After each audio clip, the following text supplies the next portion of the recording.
سر بعض اوقات ہر کامیاب انسان کے زندگی میں یہ پوائنٹ آتا ہے جہاں پہ وہ بہت ڈاؤن ہو جاتا ہے, وہ ٹوٹنا شروع ہو جاتا ہے, اسے کچھ نظر نہیں آ رہا, اندھیرا ہی اندھیرا نظر, پھر قسمت کیا, اسٹرگل کیا, کریئر کیا, فیملی کیا, فرینڈس کیا, ہر چیز نیل, ہر چیز بلینک ہو جاتی ہے.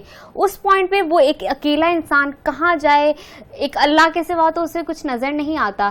پھر اس سے بات کرنا, یہ کس طرح کا مطلب ایک ایٹماسفیئر ہوتا ہے اور کس طرح اس طرح مدد مانگی جا سکتی ہے؟ دیکھیں ہمیں ماننا پڑے گا کہ انسانی تاریخ میں وہ تمام نام جن کو معتبر نام کہا جاتا ہے, ادب والے نام کہا جاتا ہے, کیا وہ بے بس نہیں ہوئے؟ وہ بھی بے بس ہوئے. کیا وہ نہیں ٹوٹے؟ وہ بھی ٹوٹے. کیا دل ٹوٹنا کو بری بات ہے؟ انسان ہے تو ٹوٹے گا, ٹوٹے گا تو اللہ کے قریب ہوگا. وہ جاپان میں نا پرانی ایک رسم تھی, ان کا پیالہ ٹوٹتا تھا نا, اس پیالے کو سونے سے بھر دیتے تھے. اچھا, کہ یار یہ ٹوٹنے والی چیز میں سونا بھر دیا جاتا ہے. اللہ بھی ٹوٹے کو دیکھ لیتا ہے, وہ ٹوٹے دل والے کو اپنی رحمت اپنے کرم سے بھر دیتا ہے. جتنا انسان ٹوٹ کے اللہ کے قریب ہوتا ہے نا, اتنا جڑ کے نہیں ہوتا. رچا پوجا بندہ تو اللہ کو یاد ہی نہیں کرتا.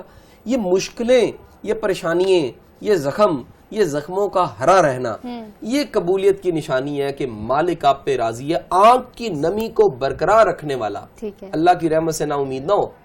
آنکھ کی نمی نشانی ہے کہ جہاں مرضی نہیں چلی کسی اور کی مرضی چل گئی, پرایا تو نہیں ہے, اپنا اللہ ہے, اپنا خالق ہے, اس کی ہم تخلیق ہے. زیادہ محبت جب اپنا اللہ ہے, آپ کہتے جی میرا رب ہے, میرا رب ہے تو اس میرے رب کی مرضی بھی مانو.